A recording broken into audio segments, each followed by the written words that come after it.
Welcome back, Gale Force, and thank you for attending my presentation about Amelia, a unit from Sacred Stones, and first let's talk about her traits.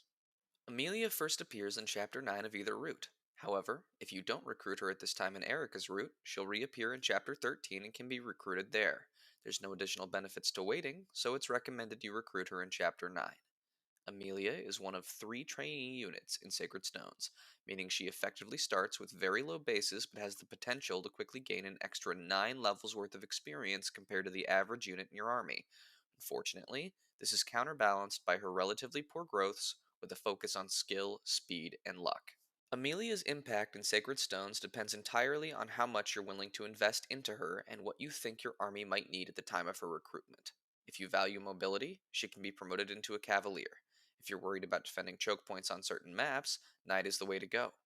Either way, you will have to invest significant time and effort into training her up to the level the rest of your army will be at the point in which she joins. However, as long as you don't care about total turn count, you can forcibly train her in either of her joining levels by surrounding an archer and letting her hit them over and over again until she reaches level 10, which will force her promotion into Cavalier or Knight on the next chapter.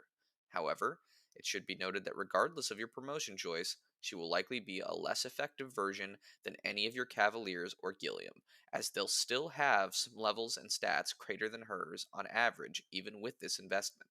With that being said, let's talk about her promotion options. As I said above, she can become either a Cavalier or a Knight.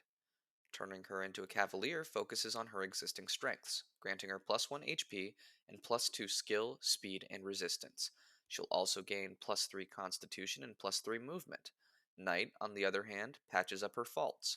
She'll gain plus 2 HP in defense and plus 1 strength, skill, and speed.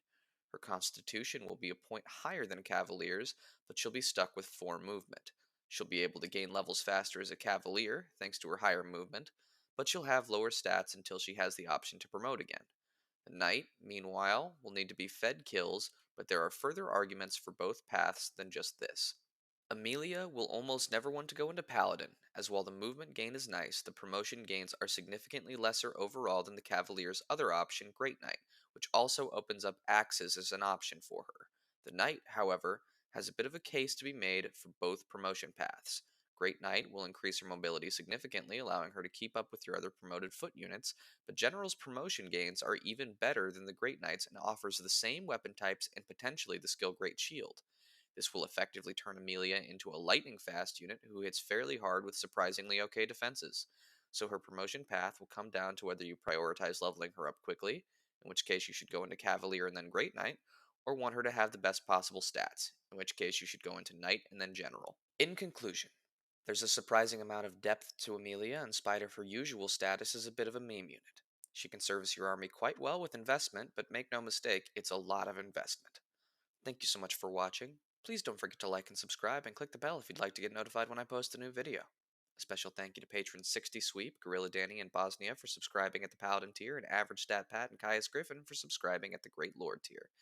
And also to YouTube members Jerry for joining at the Paladin tier and Caius Griffin, who again joined at the Great Lord tier.